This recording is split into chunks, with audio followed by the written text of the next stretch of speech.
Assalamualaikum warahmatullahi wabarakatuh. Waalaikumsalam warahmatullahi wabarakatuh. Yang terhormat Bapak dosen Pak Trisna selaku mata kuliah manajemen asuransi dan asuransi syariah, dan teman-teman semuanya yang saya banggakan. Kami di sini akan mempresentasikan tentang manajemen asuransi dan asuransi syariah. Saya akan membacakan susunan acaranya. Yang pertama pembukaan, yang kedua pembahasan materi, yang ketiga penutup. Baik, untuk materi pertama yaitu pembukaan, maka kita sama-sama membaca basmalah. Bismillahirrahmanirrahim. Yang selanjutnya akan dijelaskan oleh Rio Saputra.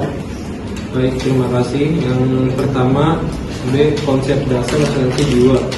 Bagi setiap orang kematian pasti akan terjadi, yang tidak pasti adalah waktu kematian itu. Berdasarkan teori statistik, bagi segolongan besar penanggung dapat memperkirakan jumlah kematian harapan dalam golongan tersebut. Penanggung memang tidak dapat memperkirakan siapa yang akan mati. Untuknya yang paling sederhana metode premi asuransi jiwa adalah sebagai berikut. Misalkan 10.000 orang yang berumur 58 tahun ingin mengasuransikan diri mereka selama jangka waktu 1 tahun sebesar $1.000. Dengan mengacu kepada daftar moralitas ditemukan bahwa tingkat kematian 1.000 orang adalah 17 orang. Karena itu pihak asuransi jiwa akan menghitung 170 kematian selama 1 tahun yang bersangkutan. Dengan pembayaran premi akan sama dengan $170. Ada 10.000 orang dalam kelompok itu yang membayar kerugian pada permulaan. Jika premi yang dialami sesuai dengan harapan, penanggung akan mempunyai $170. Penanggung akan membayar klaim dan perhitungan itu akan balance sampai hitungan sen. Baik, saya kembalikan ke moderator. Baik, selanjutnya akan dijelaskan oleh Arif Pajarudi.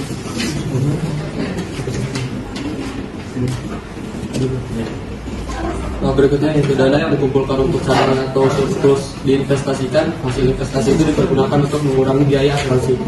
Tumpukan dana ini dapat dialokasikan kepada pemegang polis sebagai dividen atau profit. C. Pendapatan dari investasi penanggung mengharapkan kejadian mortalitas akan lebih dari mortalitas yang terdapat dalam daftar. Suatu usaha dilakukan untuk mempertahankan biaya sampai jumlah yang diduga dalam perhitungan tarif dan tingkat bunga. Tarif dan tingkat bunga yang tidak mengalami gejolak. Seluruh margin ini merupakan faktor pengaman. Kemudian selanjutnya basis aktuaria dari kontrak dasar. Bentuk yang standar dari asuransi jiwa terbagi atas asuransi perjangka, asuransi dwiguna, asuransi seumur hidup, dan anuitas. Keempat bentuk itu merupakan dasar semua kalkulasi perhitungan yang bersifat matematika dikerjakan oleh tenaga khusus yang disebut aktuaris. Apabila asuransi untuk seumur hidup itu, maka penanggung akan membayar jumlah definitif kapan saja kematian terjadi. Disebabkan oleh hal tersebut, kontrak ini dikenal sebagai polis seumur hidup. Begitu saja, akan lanjutkan pada materi yang lain. Saya kembalikan ke moderator. Selanjutnya akan dijelaskan oleh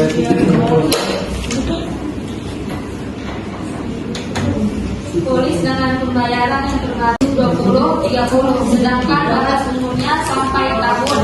Polis ini belum jatuh tempo sebelum kematian terjadi.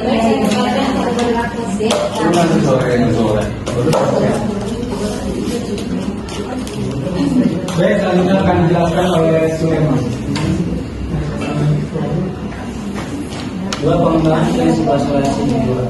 Asuransi jiwa dalam bentuknya yang paling sederhana menyediakan asuransi untuk masa 1 tahun. Kemudian dapat diperbarui pada tahun berikutnya dengan premi yang meningkat sesuai dengan peningkatan umur. Masing-masing harus membayar premi yang cukup untuk mempersiapkan sejumlah uang untuk memberi klaim kematian dalam golongan umur tersebut dalam masa 1 tahun.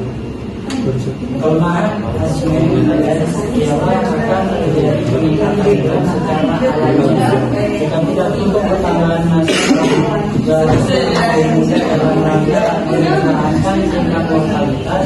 Persyaratan selanjutnya adalah golongan nasabah yang masih ada dalam kondisi yang tinggi untuk umur cenderung akan merusak tujuan murni asuransi jiwa. B. Berpengaruh terhadap pengalaman mortalitas.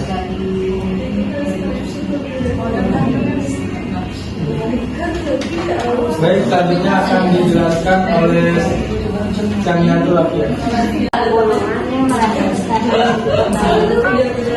metode kegiatan masyarakat untuk mengurangi kelemahan asesmen plan diciptakan suatu metode kredit yang sama besarnya selama masa pertanggungan. Metode ini sering disebut sebagai metode rata-rata. Undang-undang mengharuskan pembentukan sejumlah cadangan untuk menjamin agar perusahaan asuransi dapat memenuhi kewajiban setiap saat. Baik, selanjutnya akan disampaikan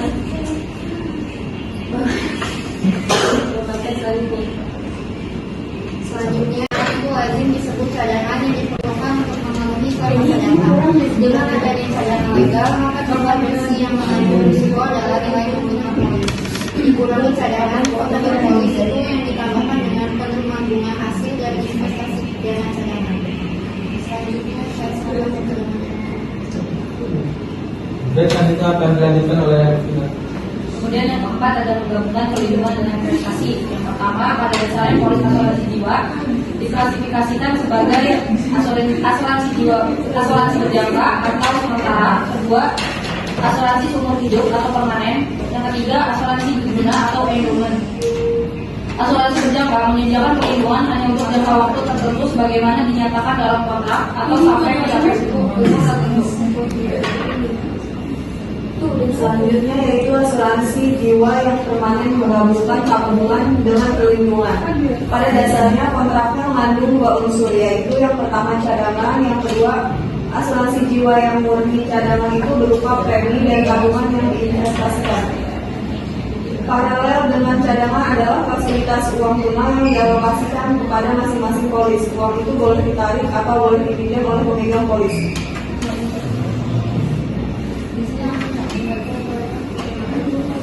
Terima kasih. Selanjutnya yaitu sesi untuk